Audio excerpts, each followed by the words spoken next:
So did you already tell them put the cameras down? Yes. You gave them my speech? Yes. About You gotta take it in if it's your first one and just watch it. And you know, you're a little bit closer here than you are down at the Cape if you've been there before. So stuff gets to you quicker, but it still comes in waves. So you'll see it, then you'll hear it, and then you'll feel it. And I'm an emotional person, so I always say the feeling part is the one that really gets you. So just allow yourself to do it. And it's like I tell people all the time, you all have really revolutionized the way we are able to communicate with you. Because you talk to friends and neighbors and everything else. And what you do is you explain what we're doing in your own words and in the way you know how to do it. So we're able to reach and communicate with people that we were just not getting to before, by the millions, as a matter of fact. So the thing I would ask you to do is continue to do what you've been doing. Tell them about tonight. Tell them about how you feel. As much as don't dwell on technical stuff. If you're a technical person, just say, man, if it was awesome, this was awesome. If it wasn't, you know, if it sucked, then let one of us know first. And then why you thought it sucked, and then tell them, you know, I was disappointed or something like that. My guess is some one or two of you might be disappointed for some reason, but it should be a beautiful night. We got a lot of different things going on. In fact, about half an hour before we launch, station's going to go overhead, so you should have an opportunity to see that. That in itself is spectacular. It's going to be really clear tonight, so it'll be, usually when it goes over, it's brighter than most stars you see, so you won't miss it. The Chinese are actually launching about half an hour before we launch. Crew of, how many steps? 2, going to Xianggang for a month. So there's a lot of space stuff going on tonight. Any questions for me that I can try to answer for you? None? Yes. What are you most proud of and most excited about right now? I mean, you probably have a ton of things, but... No, I think when you talk about NASA, the thing I'm most proud of is our people. You know, and I tell people all the time, everybody has their own ideas about what NASA is and who we are, and everybody thinks about shuttles and rocket ships and stuff like that. I'm very proud of the fact that we have really put more attention, once again, on aeronautics. The fact that we're getting ready to build some X-planes. So everybody's not a rocket person. NASA's foundation is actually in aeronautics. We came from the old NACA, the National Advisory Committee on Aeronautics. So we're a little bit more than 100 years old, and I'm very proud of that. The fact that our people feel that they work in the best place in the government. That's really, really, really important. So we've been there for the last 4 years and doing pretty well this year. So everybody's excited to find out whether they're the best place to work in government for the 5th time. So we're kind of pretending that we're not really concerned about it, but we are. That would be nice, to be quite honest. And then I'm incredibly proud of the progress that we're making on the journey to Mars. You know, the president really, he put a lot of trust in us. You look at different things that, I talked to some people. Anybody in here know anything about Apollo, other than what you read? Yes. No. Okay, somebody said yes. And I try to explain to people, you know, because I'm an Apollo era person, although I'm a shuttle guy. I've never flown on space stations, so I really have, when you talk about the experience of operating on station, I have no clue. So for me, my big thing is shuttle, but that's the past. I can identify with Apollo because I was a young student in pilot training in Meridian, Mississippi, and we rushed to sit in front of a TV and watch Neil Armstrong descend to the surface of the moon, and that was huge back then. But for you all, I think you're all looking for your Apollo experience, and I think that's what we're building on right now. You know, landing on Mars is a long way away. Admittedly, that's 14 years from now, and that's a long time. But the things we're doing in the interim on the journey to Mars, putting Curiosity on Mars, helping the Indians be the first nation ever to get to Mars the first time they attempted with an orbiter. We're working with the United Arab Emirates right now on something they call the Emirati Mars mission that they want to launch late 2020 to get there on the 50th anniversary of the founding of the United Arab Emirates. And you may say, why? And it's because when you look at Mars is like any other planet. We want to know as much about it as we can to help us understand more about our own planet. And so we've got two instruments right now in Mars orbit looking at its atmosphere. MAVEN, which is ours, is looking at the upper atmosphere. The Indians' MOM, the Mars orbiting mission, is looking at the lower atmosphere. And the United Arab Emirates wants to look at the middle atmosphere. So we'll complete the suite of sensors that are studying the Martian atmosphere in 2021, if and when the Emiratis get there. So there is a purpose in it. It's not just, people always say, why? You know, why do we want to send humans to Mars? I believe because we're innately curious. And you can bring me all the evidence you want from a robotic vehicle, but until I or somebody like me has an opportunity to go out there and reach down and take it in their hand and say, wow, this is real. And it really is like this. I think that'll be the time that we will conclusively decide whether life existed there once, or whether life exists there now, or whether we can sustain life there. Because you'll put humans on the surface, and then you'll find out, you know, whether or not it's a very, very hostile place, or whether it's just a hostile place, like a lot of other places that humans live. We believe it's a hostile place that's like a lot of other places. It's no worse than Antarctica, we don't think. Radiation-wise, maybe yes, but we think we can handle it. So being on the journey to Mars, fulfilling the president's charge to us and his trust in NASA to, you know, to be able to get people there, especially the way we've done it, bringing in commercial entities, bringing in international partners. It's not your grandfather's Apollo program at all. This is not just the United States, and I think that's really critical. Partnerships is huge for us. International, commercial, academic. So you asked me what time it was, and I built you a watch. I love it. Okay, so the United Nations 2015 Global Risk Report stating that water scarcity, an environmental journalist. That's good, that's good. Stating that water scarcity is going to be our biggest threat of conflict worldwide. Yeah. How soon do you think, and what is your gut feeling where we will find water that we may be able to access somewhere close to us? Well, you know, some people believe, and people need to understand, everybody accuses us of having abandoned the moon. We have not. We are going to be in cislunar space, in lunar orbit for 10 years, beginning as early as 2018. And we'll be there because that's the next important stepping stone to putting humans on Mars. And that's why we talk about this journey. We have a satellite right now, a mission called OSIRIS-REx, that launched on the 8th of last month, and it'll get to an asteroid called Bennu in about a year or so, and it'll spend about a year or more kind of perusing Bennu to make sure we've decided on what's a good landing site. And then we're going to go down within meters of the surface and have a big arm come down out of OSIRIS-REx and penetrate the surface, and pick up dust and dirt, and then capture as much of it as we can, put it in a canister, bring it back, and in 2023 it'll return to Earth and be dropped in that canister out in the Utah desert. So that'll be the first time we'll actually have a substantive sample from an asteroid. A lot of people believe, a lot of scientists believe that there are many asteroids are not that much unlike Earth. There may be water.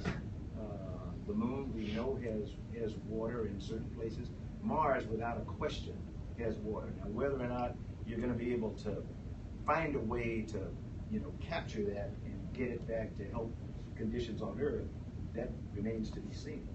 I think what's most important is to use what we learned from asteroids and Mars and the moon to help understand our own environment here back on Earth, because we're going through a lot of changes, particularly in the climate, and a lot of our stress in terms of water, food, everything else is attributable to the changing climate.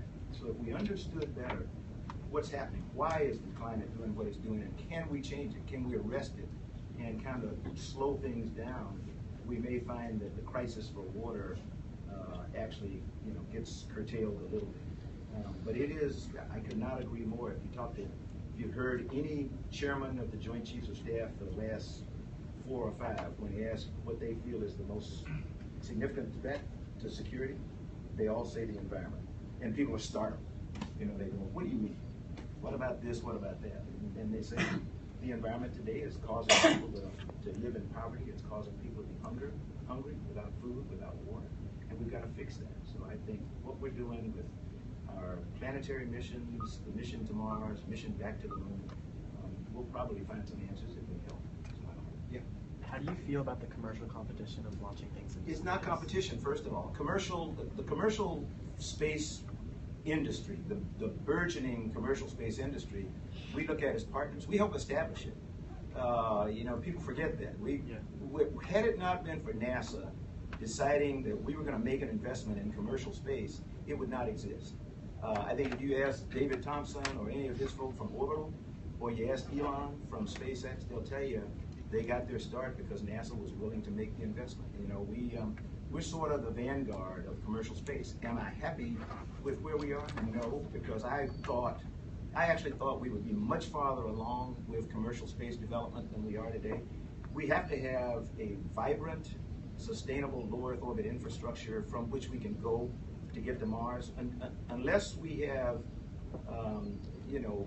a commercial infrastructure in low Earth orbit that we can migrate out, not leaving Earth, but migrate it, have it grow out to lunar orbit, and then help us get to Mars, it's going to be awfully hard to get to Mars. So I don't look at it as competition at all.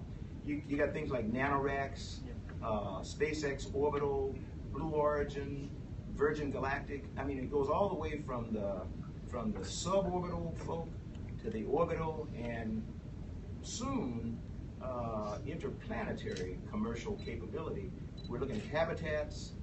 We're looking at all kinds of things that we feel commercial entities have better ideas than we do sometimes.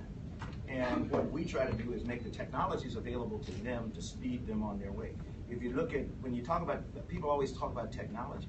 If you look at whether you're talking about Blue Origin or you're talking about SpaceX or anybody else, the technology that they're using for their systems are generally technologies that were developed in the early Mercury, Gemini, Apollo days, whether it's an engine or whether it's an environmental control system, but they're trying to help us make it even better, because you've got to have much more viable, resilient, reliable systems than we have today on the International Space Station. You can't have something that's breaking every other month, not when you're on your way to Mars.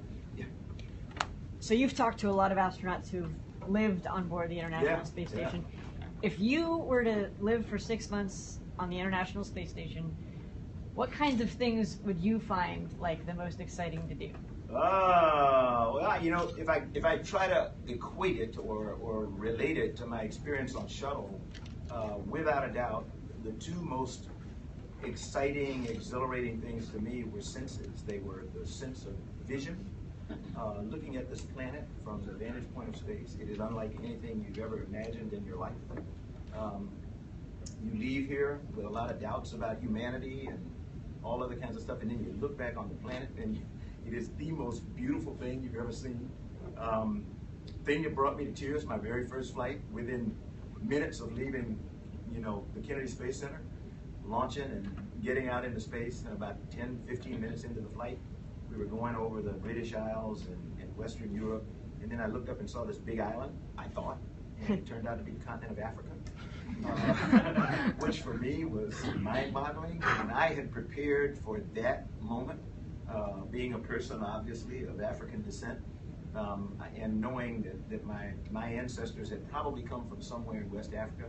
I spent a lot of time learning the geography of Africa so I would know where Nigeria was and Liberia. I wanted to know where all the countries were so I'd know what I was looking at. I was incredibly disappointed in a way, because when I looked down there, I didn't see any lines. There were no lines down there. It was just one incredibly beautiful continent that just progressed from the desert, and you went from the Mediterranean and the beautiful Mediterranean coast right into the desert with its own unique color, then down into the jungles and everything else, all the way down to the Cape.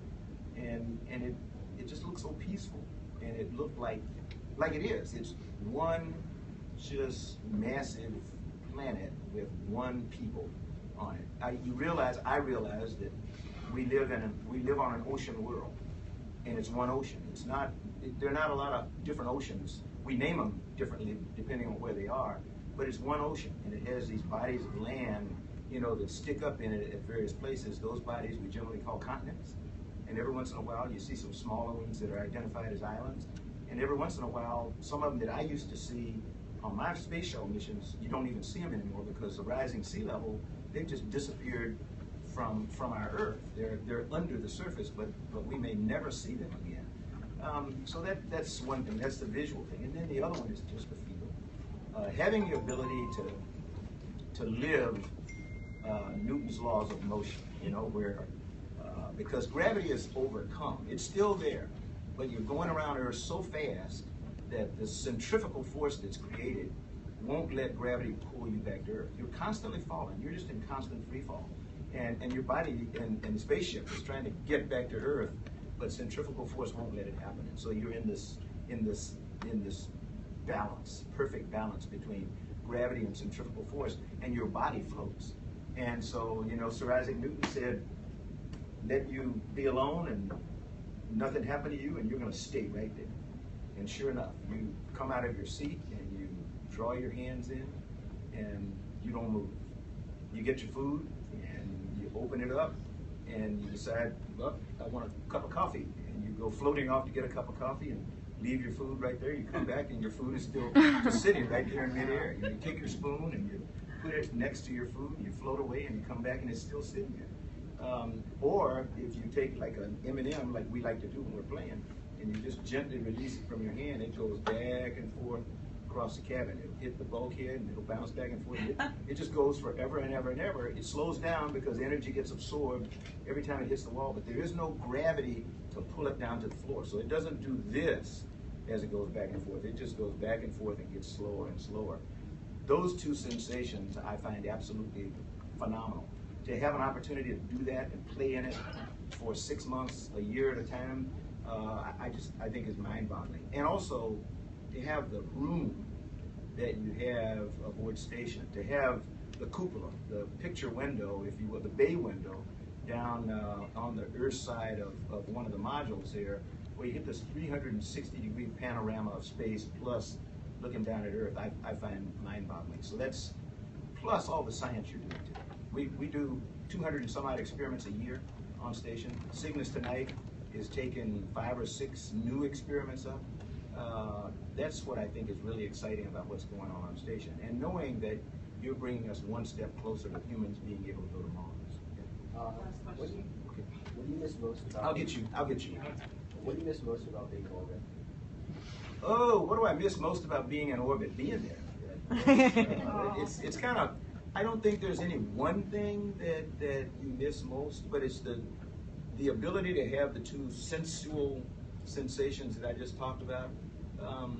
There is no other place to experience that other than being out in space, where you're free.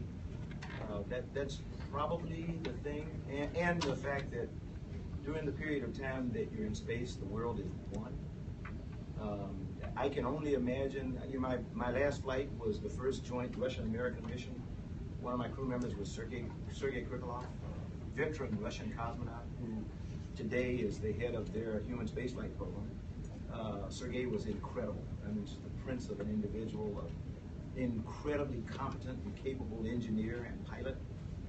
Having an opportunity to train with him for a couple of years and then fly with him and have him remain, we're friends, our families are friends. We have been since 1992 when we came together the first time. Or knowing people from other countries with whom I've worked,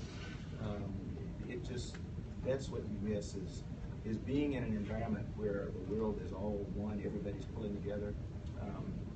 Russian cosmonauts and American astronauts, as far as they're concerned, the world is what they're doing on station. They know there's a lot of stuff going on down here, but they really try to put it out of their minds because they're focused on the mission, which is to try to help us understand the human body more, help us understand our environment more, and helping us we all want to go to Mars. Everybody, every nation wants to go to Mars, and they want to follow us there. There's some that don't have the wherewithal right now, and so they really want to do some stuff on the moon, and we're trying to facilitate their ability to do that. The SLS and Orion will have the lift capability to take anybody's lander that wants to land on the moon. And in my mind, anybody, any nation that can put a lander together that we can land astronauts on the moon, that is humanity landing on the moon. It's not the U.S. When we go to Mars, a lot of people say, you know, the first American astronaut. Well, the first human person to land on Mars. It's an initiative of humanity. That's the way the president posed it in 2010 when he gave his speech down at the Kennedy Space Center. And that's the way I look at it. You've had your hand up a long time. Oh, that's okay. I have a 1-year-old at home, and so I just wanted to ask if you had any advice for him. Can he read yet? No,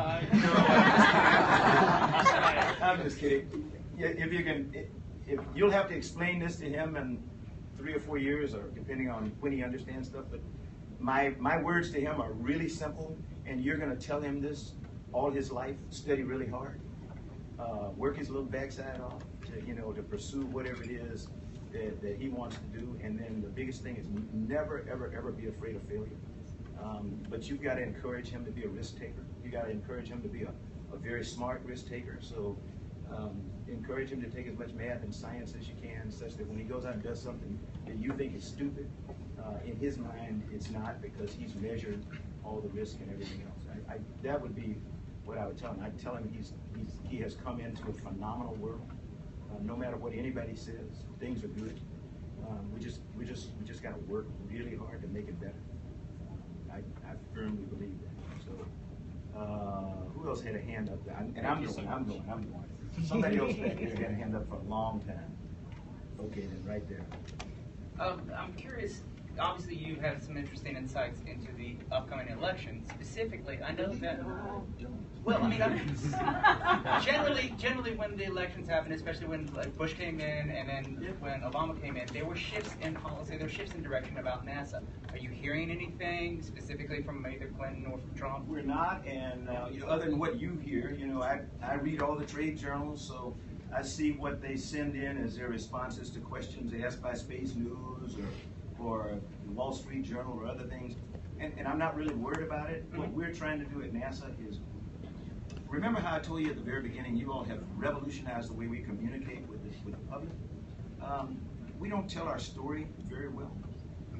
We're much better than we used to be because we now have your help, and we have a lot of other people, and I don't mean this in a pejorative manner because I'm an old person, older, I'm not old. But people who are much younger than I am tend to be much more savvy with comms, whether it's social media, whether it's just talking to people. You can relate. I have a hard time relating because I'm a Vietnam era, Apollo era, shuttle era person. It is all so yesterday, to be quite honest. And so what we're trying to do is put our story together into today language, so that when the transition teams come in, or team, whichever it is, that we explain to them who we are, what we do, why what we've been doing over the last 7 years, more than that actually, but particularly over the last 7 years since the president, said, okay, we're going to Mars, and we're going with the intent of staying and going farther out into the solar system. That we took that challenge seriously, and we're really on a good path to Mars. That there's a resurgence in aeronautics, not only in this country but around the world, but a lot of it's due to NASA's leadership, and that I challenge anybody to question the science that has come out of NASA through our collaborations with academia and industry and international partners over the last, I don't know how many years, but particularly the last 5 years or so. Every time you look up, Juno going to Jupiter, New Horizons passing by Pluto, Curiosity landing on Mars, OSIRIS-REx well on its way now to Bennu, and in 7 more years it's going to be back here for the first time ever with samples from an asteroid. Understanding our climate a little bit better and helping through programs that we like Surveyor that we have with the U.S. Agency for International Development, helping people around the world handle the problem of lack of water, lack of clean water. The largest cause of death in infants in the world, the largest cause of infant mortality is waterborne pathogens, dirty water. And the types of technology that we're developing on the International Space Station with our water recycling system, You know, astronauts, they drink the water they drank yesterday, today, because of the water purification system we have on board. Those same systems are the basis for miniaturized systems that are now in third world countries and actually in some less fortunate areas of the United States to give people clean drinking water. That's going to reduce the amount of deaths in infants. Looking at things, NASA science helping people like the Carter Foundation with solve the problem of river blindness. A lot of that stuff is work that we're doing every single day. And so when you talk about what am I proud of, I'm proud that we can talk about stuff that we've done to make life better for human beings. That's essential activity. You all have been great. I apologize for going so long.